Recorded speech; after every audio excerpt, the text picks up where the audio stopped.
चले ठीक है, मैंने लगा दी।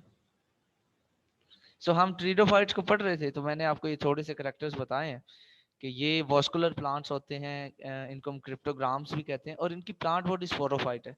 ये एक बड़ा इंपॉर्टेंट पॉइंट है प्लांट बॉडी वाला। Next thing is that sporophyte is independent.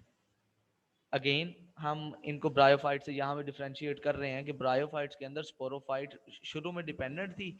जब हम एंथोसिरोप्सिडा पे पहुंचे थे तो वहां पर आके ये पार्शली इंडिपेंडेंट हो गई थी, यानी अर्ली स्टेजेस में डिपेंडेंट होती थी, बाद में जब बड़ी हो जाती थी, समझदार और सियानी हो जाती थी, तो अपनी खुराक खुद बनाने लग पड़ती थी। So, अब जब ब्रायोफाइटा से हम ये ट्रीडोफाइट्स की तरफ आ रहे हैं तो देखिए स्पोरोफाइट ने मजीद अपने आप को डेवलप किया है और पार्शली इंडिपेंडेंसी से कंप्लीट इंडिपेंडेंसी की तरफ आ गई है।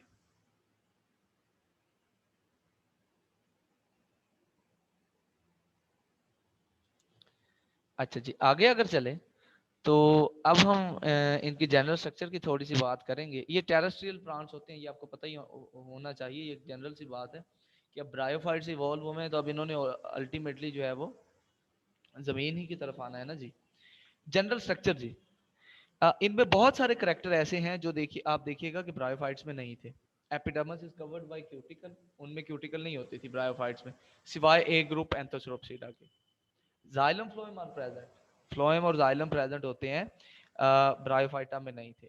अच्छा जी, in ancient pteridophytes stem was photosynthetic structure.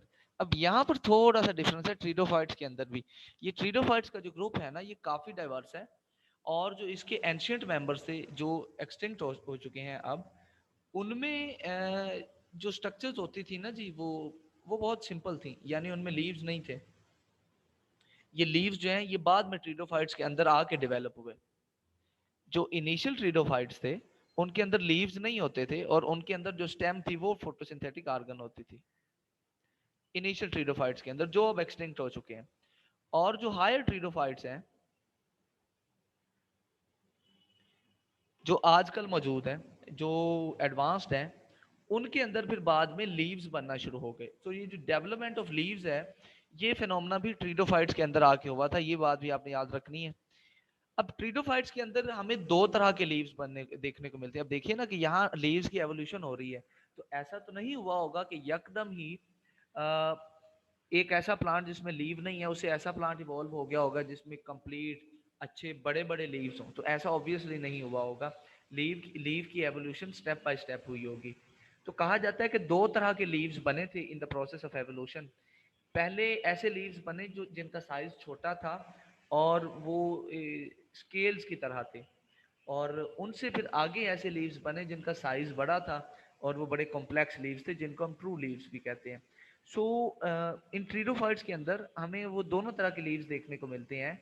जो थोड़ी सी एंशियंट स्पीशीज है उनके अंदर माइक्रोफिल्स देखने को मिलती हैं। अब ये लीव्स का नाम है, माइक्रोफिल्स स्मॉल साइज के होते हैं। जो माइक्रोफिल्स है ना जी वो होते हैं स्मॉल साइज के।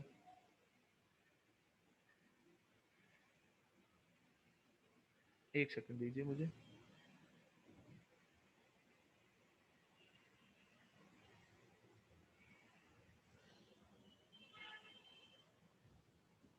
आवाज में क्या इशू है, शोर है पीछे या आवाज कम है?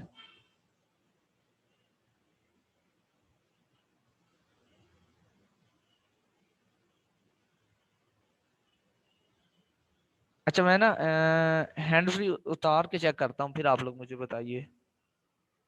आवाज कह रहा क्लियर है?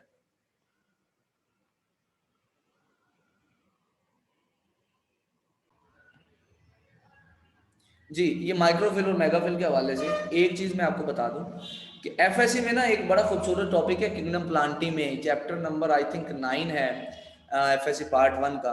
तो एवोल्यूशन ऑफ लीफ के हवाले से वहाँ एक बहुत अच्छा टॉपिक लिखा हुआ है, आप सारे जहमत कर लीजिएगा, वो पढ़ लीजिएगा। वहाँ पर आपको समझ आ जाएगी कि लीफ की एवोल्यूशन किन किन प्रोसेसेस के थ्रू हुई थी।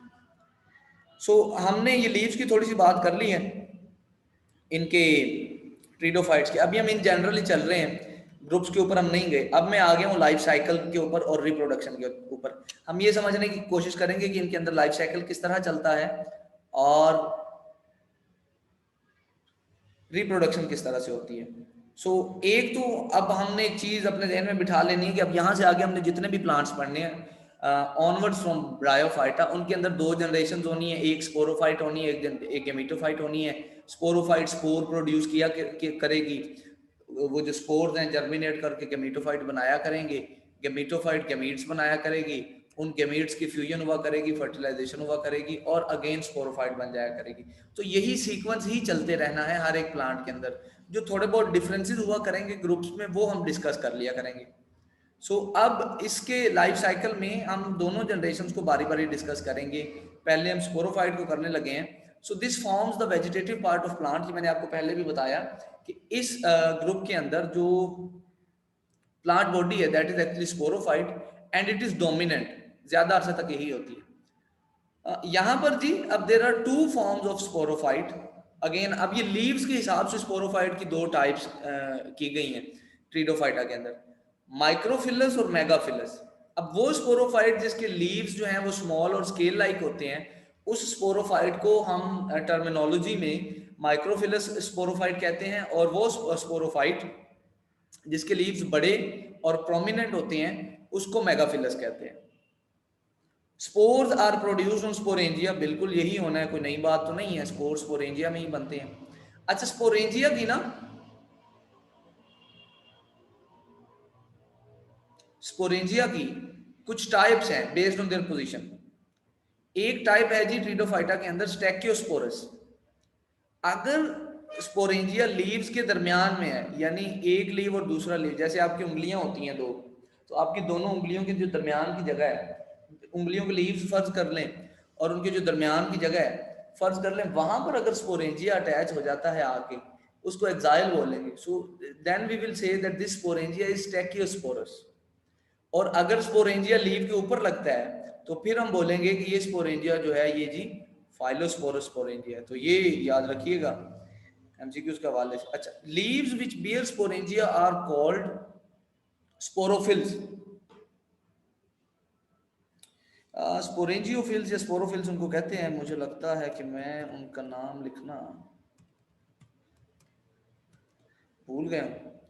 ठीक है जी। अच्छा, और स्पोरेंजियम के अंदर सेल्स होंगे, आपको पता है स्पोर मदर सेल होते हैं, फिर उनके अंदर मियोसिस होती है तो स्पोर्स बनते हैं। अब उन स्पोर मदर सेल्स को हम इन केस ऑफ ट्रीडोफाइट्स आर्कियोस्पोरियल सेल्स कहते हैं। स्पोरोफाइट में भी होमोस्पोरस और हेटेरोस्पोरस। हाँ जी, ये बात थोड़ी इंपॉर्टेंट है, ये मैं चाहता हूं कि आप सब लोग जो है अंडरस्टैंड कर लें। देखिए, हमारी ना अल्टरनेशन ऑफ जनरेशन शुरू हुई थी एलजी से। एलजी में ना हमने सबसे पहला ग्रुप पढ़ा फियोफाइटा। तो उसके अंदर जो अल्टरनेशन ऑफ जनरेशन थी वो आइसोमार्फिक थी, यानी गेमिटोफाइट और स्पोरोफाइट जनरेशन दोनों की मॉर्फोलॉजी सेम होती थी, उनमें कोई डिफरेंस नहीं था। जब हम आए ना फियोफाइटा से आगे रोडोफाइटा में, तो वहां पर आके अल्टरनेशन ऑफ जनरेशन हो गई हेट्रोमॉर्फिक, यानी गेमिटोफाइट की और स्पोरोफाइट की मॉर्फोलॉजी चेंज हो गई। अब यही तो एवोल्यूशन है ना, सिंपल से कॉम्प्लेक्स की तरफ। अब पहले इन स्टार्ट देखिए जनरेशंस जो हैं वो आइसोमॉर्फिक से हेट्रोमॉर्फिक हैं, और फिर अब हम आगे एलजी से ब्रायोफाइटा में। तो ब्रायोफाइटा के सारे ग्रुप्स के अंदर जो जनरेशंस थी वो हेट्रोमॉर्फिक थी, दोनों की मॉर्फोलॉजी एक दूसरे से अलग-अलग होती थी, अलग-अलग होती थी। अब हम जब आए हैं ना ब्रायोफाइटा से ट्रीडोफाइटा के अंदर, अब यहाँ पर एक काम होना है कि जो स्पोर्स प्रोडक्शन है ना जी स्पोरोफाइट की, अब वहां पर डिफरेंस आ जाना है। कुछ हमारे पास ग्रुप्स ऐसे होंगे जो होमोस्पोरस होंगे, यानी उनके जो स्पोर्स होंगे मेल गेमेटोफाइट और फीमेल गेमेटोफाइट को बनाने वाले वो दोनों सेम तरह के होंगे, तो हम उन स्पीशीज को होमोस्पोरस बोला करेंगे। यानी ऐसी स्पीशीज जो एक तरह के स्पोर्स बनाती हैं और उन स्पोर्स से ही एंथ्रीडिया भी बनता है और आर्चिगोनिया भी बनता है, तो उन स्पीशीज को हम होमोस्पोरस स्पीशीज कहेंगे। और कुछ ग्रुप्स या कुछ स्पीशीज हम ऐसी पढ़ेंगे जिनके अंदर जो स्पोर्स होंगे वो 2 तरह के प्रोड्यूस होंगे, एक बड़े मेगास्पोर्स होंगे, एक माइक्रोस्पोर्स होंगे। तो जो मेगास्पोर्स हुआ करेंगे उनसे फीमेल गेमेटोफाइट बना करेगी, और जो माइक्रोस्पोर हुआ करेंगे उनसे मेल गेमेटोफाइट बना करेंगे। So this is all about from simplicity to complexity. आप देखिए आहिस्ता आहिस्ता हम जो है ना वो कॉम्प्लेक्सिटी की तरफ से जाएंगे। सो ब्रायोफाइटा में सारे के सारे ग्रुप्स जो थे वो होमोस्पोरस थे, यानी कि वो एक तरह के स्पोर्स बनाते थे। लेकिन ट्रीडोफाइटा में कुछ ग्रुप्स हमारे पास ऐसे होंगे जो सेम तरह के स्पोर्स बनाएंगे और कुछ ग्रुप्स जो हैं वो डिफरेंट तरह के ग्रुप्स बनाएंगे। अब ये तो बात हमने कर ली स्पोरोफाइट की। अगर गेमेटोफाइट की बात करें, आपका सवाल ये होना चाहिए कि ब्रायोफाइटा में तो हमें एक बड़ी क्लियर किस्म की स्पोरोफाइट नजर आती है, सॉरी गेमेटोफाइट नजर आती है, तो ये ट्रीडोफाइटा में पहुंचते पहुंचते वो कहाँ गई? अब समझने की कोशिश करते हैं कि वो कहाँ गई। It is small, insignificant and short lived. पहली बात तो इसका साइज छोटा हो गया है, दूसरी बात ये हो शॉर्ट लिव्ड गई है, उम्र भी कम हो गई है और इसका साइज भी छोटा हो गया। एंड इट इज इनसिग्निफिकेंट, मतलब प्लांट की लाइफ के अंदर ये ज्यादा इंपॉर्टेंट नहीं है। Independent in most of the forms, ज्यादातर ये इंडिपेंडेंट होगी ट्रीडोफाइटा के अंदर। तो ट्रीडोफाइटा में अब हमें ये देखने को मिल रहा है कि गेमेटोफाइट भी इंडिपेंडेंट है और स्पोरोफाइट भी इंडिपेंडेंट है। उधर ब्रायोफाइटा में हमने ये देखा था कि जो गेमेटोफाइट होती थी वो तो इंडिपेंडेंट होती थी, लेकिन स्पोरोफाइट डिपेंडेंट होती थी। So it may be monoecious और डाइशियस इन होमोस्पोरस स्पीशीज। अब यहाँ पर भी एक डिफरेंस है, जो स्पीशीज होमोस्पोरस होंगी ना जी, यानी जिनमें एक तरह के स्पोर प्रोड्यूस हो रहे हैं, उनमें गेमेटोफाइट हो सकता है मोनोइशियस हो और सकता है डाइशियस हो। लेकिन जो स्पीशीज हेटेरोस्पोरस होंगी, यानी वो स्पीशीज जिनमें स्पोर्स डिफरेंट तरह के प्रोड्यूस हो रहे हैं, उनमें गेमेटोफाइट हमेशा डाइशियस होगी, यानी मेल गेमेटोफाइट अलहदा होगी और फीमेल गेमेटोफाइट अलहदा होगी। ट्रीडोफाइटा के अंदर भी जो एंथीरोजोइड होते हैं, दे आर फ्लैजिलेटेड, उनको फ्लैजेला लगा होता है, and they also need water for fertilisation. Bryophyta से ट्रीडोफाइट इवॉल्व तो हो गए हैं, हम इस बात पे एग्री कर रहे हैं,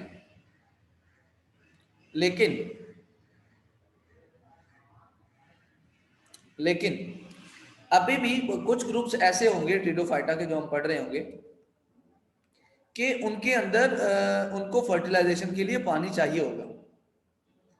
सो this is all about the gametophyte. एक चीज ना मैंने आपको और बताई थी जब हम ब्रायोफाइटा को पढ़ रहे थे, वो था एपोस्पोरी का कॉन्सेप्ट। अब एपोस्पोरी ये होती है कि अगर आपके पास स्पोरोफाइट है और उस स्पोरोफाइट से विदाउट स्पोर फॉर्मेशन गेमेटोफाइट बन जाती है, तो उस प्रोसेस को हम कहते हैं एपोस्पोरी। देखिए ना, नॉर्मली ये होता है कि स्पोरोफाइट हैप्लॉइड स्पोर बनाती है और उन हैप्लॉइड स्पोर से गेमेटोफाइट बनती है जो कि हैप्लॉइड होती है। फिर एपोस्पोरी एक स्पेशल फॉर्म ऑफ डेवलपमेंट है जिसमें स्पोरोफाइट से डायरेक्ट गेमेटोफाइट बन जाती है। इस केस में स्पोर नहीं बनते। सो होगा फिर क्या कि जो गेमेटोफाइट बनेगी वो भी एक्चुअली 2n ही होगी, यानी उसमें जो क्रोमोसोम्स की तादाद है वो डिप्लॉयड होगी। अब ये एपोस्पोरी हमने ब्रायोफाइट्स में भी डिस्कस की थी। एक जो नया कॉन्सेप्ट यहाँ हमें देखने को मिल रहा है, that is apogamy. Now this is totally opposite to the apospory.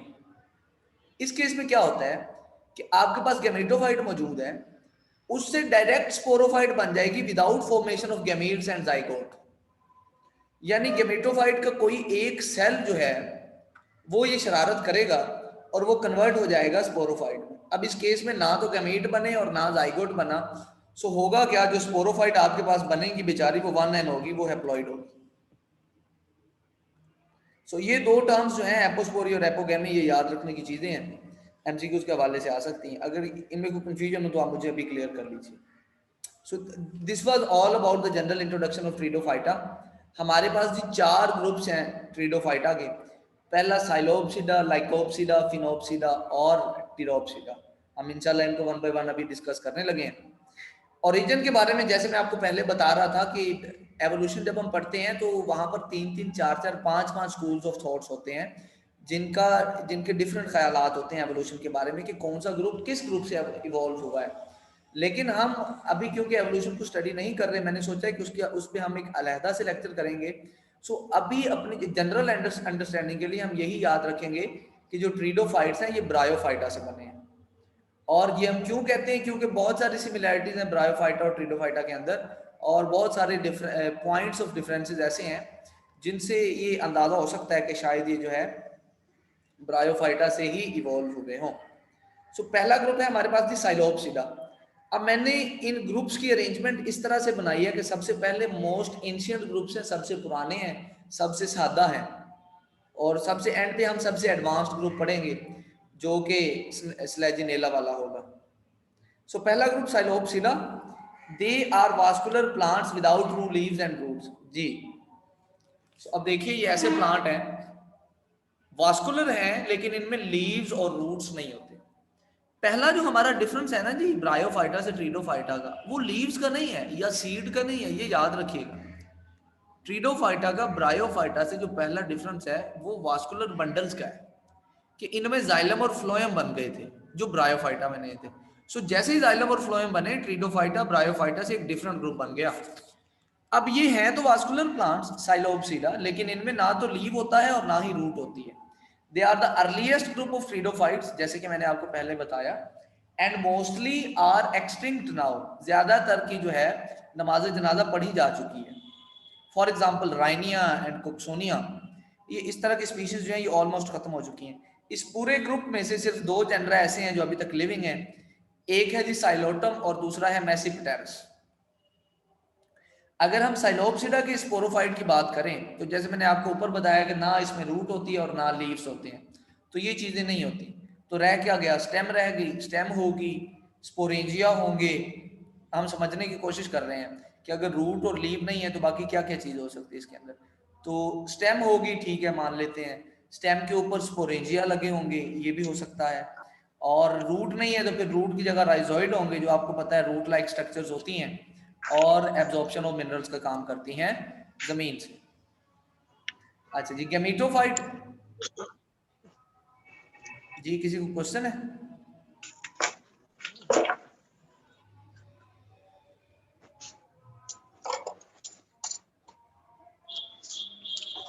चले मैं वेट कर लेता हूँ 2 मिनट।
जी तो हम अजान का वेट कर रहे थे, अजान हो गई है, चलिए दोबारा मैं स्टार्ट करने लगा हूँ।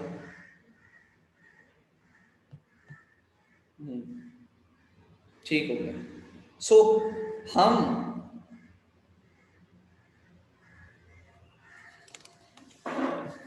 जी हम साइलोटम पे पहुंच गए थे। साइलोटम हमने अभी शुरू करना था।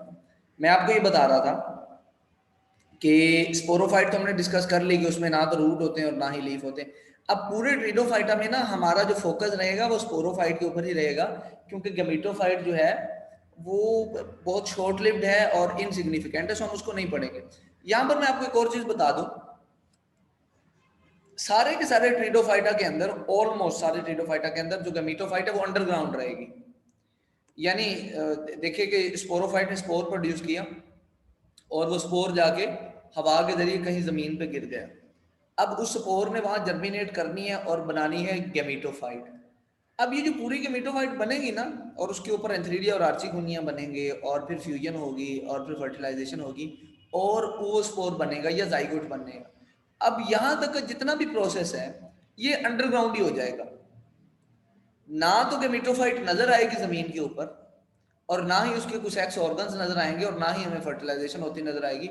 Everything will be done underground. ठीक हो गया। तो ये एक बड़ी रिड्यूस्ड सी स्ट्रक्चर हो गई है ब्रायोफाइटा से ट्रीडोफाइटा में आगे। सो हमारा फोकस जो है वो स्पोरोफाइट के ऊपर ही रहेगा। एक दो बातें और हम साइलोप्सिडा की गेमेटोफाइट के हवाले से करने लगे हैं, दैट इट इज थैलॉइड। अब थैलॉइड का आपको पता है कि a body which can not be differentiated into root, stem and leaf, उसको हम थैलॉइड कहते हैं। तो जब वो स्पोर उगता है तो वो एक अनडिफरेंशिएटेड मैस ऑफ सेल्स सा बनाता है, जिसको हम डिफरेंशिएट नहीं कर सकते स्टेम रूट में। तो फिर हम ये कहते हैं ये थैलॉइड स्ट्रक्चर है। तो यहाँ ये मैंने लिखा हुआ है कि इट इज अंडरग्राउंड। एक चीज तो ये क्लियर होगी, ठीक हो गया। अच्छा, दूसरी बात, it forms mycorrhizal associations with fungus. Fungi के साथ ये जो गेमेटोफाइट है माइकोराइजल बनाती है। Fungus gives food and gametophyte gives protection. Pteridophytes के अंदर गेमेटोफाइट जो है ना जी, वो होगी, दो दो पॉसिबिलिटीज हो सकती हैं। या तो वो इंडिपेंडेंट होगी, यानी अपनी खुराक खुद बना रही है, फोटोसिंथेटिक होगी, मैं इंडिपेंडेंट का लफ्ज यूज नहीं करता। या तो वो फोटोसिंथेटिक होगी, या फिर उसका रिलेशनशिप होगा फंजाई के साथ, तो फंजाई उसको फूड देगी और वो उसको प्रोटेक्शन दे रही होगी। सो इस तरह से इन दोनों ये जो है गेमेटोफाइट सर्वाइव करेगी। कहीं पे भी ये डिपेंडेंट नहीं होगी स्पोरोफाइट के ऊपर, क्योंकि ये तो जाके कहीं और उग रही है, तो डिपेंडेंसी का तो ताल्लुक ही नहीं है। अब जहां तक इंडिपेंडेंसी का ताल्लुक है, तो या ये फोटोसिंथेटिक होगी, या फिर ये फंगस के साथ इसने माइक्रोराइजल एसोसिएशंस बनाए होंगे। तो ये डिपेंड करता है ग्रुप टू ग्रुप। साइलोप्सिडा के अंदर जो गेमेटोफाइट है वो फोटोसिंथेटिक नहीं होती, बल्कि उसने फंजाई के साथ माइक्रोराइजल एसोसिएशंस बनाए होते हैं। साइलोप्सिडा की एग्जांपल है जी हमारे पास साइलोटम, स्मॉल श्रब है छोटी सी, अगेन प्लांट बॉडी स्पोरोफाइट है। तो इसमें तीन चीजें होती हैं इसकी स्पोरोफाइट की प्लांट बॉडी में। एक तो राइजोम जो अंडरग्राउंड पार्ट होगा, या आप कह लें कि जो नीचे से जमीन के गेमेटोफाइट के साथ ही जो अटैच होगा स्पोरोफाइट, तो वो राइजोम के थ्रू होगा। दूसरा पार्ट एरियल ब्रांचेस, यानी जमीन के ऊपर जो हमें ब्रांचेस नजर आ रही होंगी, हम उनको कहेंगे कि एरियल ब्रांचेस हैं। अब दे आर डाइकोटमसली ब्रांच।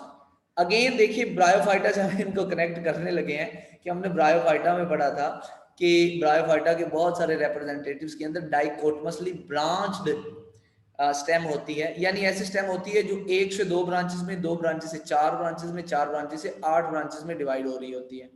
सो ये अब क्योंकि एंशिएंट ग्रुप है ब्रायोफाइटा से इसका गहरा ताल्लुक होगा, तो इसमें भी डाइकोटमसली ब्रांच्ड सिस्टम होता है। और स्पोरेंजिया होते हैं जी इनमें। अब देखिए स्पोरोफाइट है तो स्पोर तो लगने हैं, तो स्पोर्स फॉर्मिंग बॉडीज को स्पोरेंजिया हम कहते हैं। स्पोरेंजिया हमेशा ट्रेड्स में होते हैं, यानी तीन तीन की फॉर्म में होते हैं, और उन तीन तीन स्पोरेंजिया को हम साइनेंजियम कहते हैं। ये भी बड़ा इंपॉर्टेंट एमसीक्यूज है, इसे याद रखिए। Gametophyte formed by germination of spore, वही बात हो गई, स्पोर आया, वो जमीन पे गिरा, उसकी जर्मिनेशन हुई, उसने एक thalloid colourless and underground gametophyte बना दी। अंडरग्राउंड की भी आपको समझ आ गई होगी और थैलॉइड की भी समझ आ गई होगी। अब रह गया ये लफ्ज कलरलेस। अब ये कलरलेस क्यों है? तो सिंपल सा जवाब है जी, ये तो फोटोसिंथेसिस ही नहीं करती। तो फोटोसिंथेसिस नहीं करती तो इसमें क्लोरोप्लास्ट भी नहीं होगा, तो जब क्लोरोप्लास्ट नहीं होगा तो क्लोरोफिल नहीं होगा, क्लोरोफिल नहीं होगा तो इसको कोई कलर नहीं होगा, और जो इसका खुराक के मामलात हैं वो फंजाई से हल हो जाएंगे। सो हम ये कहते हैं कि ये कलरलेस होती है। And it is infested with mycorrhiza. Infested का मतलब ये है कि जो फंगल हाइफी हैं वो इसके अंदर घुसे होंगे। So it will be infested with hyphorhiza. अब इसके ऊपर जो है वो एंथ्रीडिया और आर्चिगोनिया बनेंगे, मैं आपको पहले बता चुका हूँ, अंडरग्राउंड ही बनेंगे। उन एंथ्रीडिया आर्चिगोनिया के अंदर एंथीरोजोइड और एग सेल बन जाएंगे, फ्यूज करेंगे, ओवोस्पोर बनाएंगे, और ओवोस्पोर जो है जाइगोट में कन्वर्ट होकर आगे स्पोरोफाइट बना देगा। जब स्पोरोफाइट बनेगी तब वो जमीन से बाहर निकलेगी। ये एक पिक्चर है साइलोटम की। अब ये देखिए, इसमें आपको ये जो चीज नजर आ रही है, ये पहली तस्वीर में, this is actually the sporophyte part. अब यहां से आपको डाइकोटमसली ब्रांच की भी समझ आ गई होगी कि यानी हर ब्रांच आगे दो ब्रांचेस में कन्वर्ट हो रही है, डिवाइड हो रही है। तो ये इस तरह का होता है। जो गेमेटोफाइट है वो तो हमें नजर ही नहीं आती, वो अंडरग्राउंड होती है। कम इन।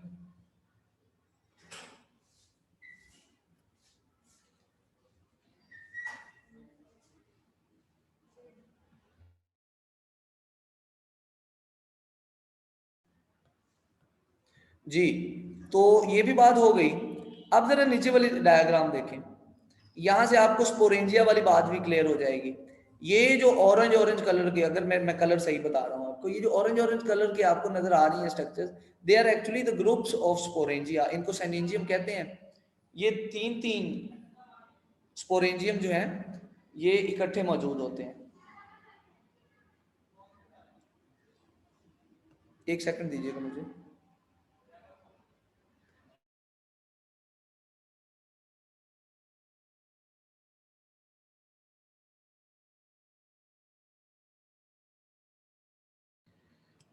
जी, चलें।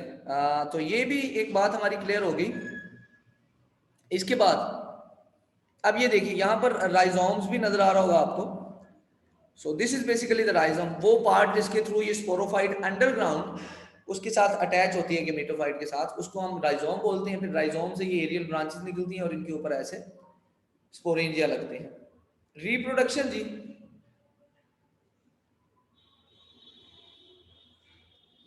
वेजिटेटिव रिप्रोडक्शन जो है ना जी, वो राइजोम्स के ओल्डर पार्ट्स के थ्रू होती है और गैमा फॉर्मेशन के थ्रू होती है। और सेक्सो रिप्रोडक्शन का देखिए वही प्रोसेस है, 3D आर्चिगोनिया डेवलप करेंगे स्पोरोफाइट के ऊपर, गेमेटोफाइट के ऊपर एक्चुअली। और फिर जो फर्टिलाइजेशन है वो स्पोर बनाएगी और स्पोरोफाइट बन जाएगी।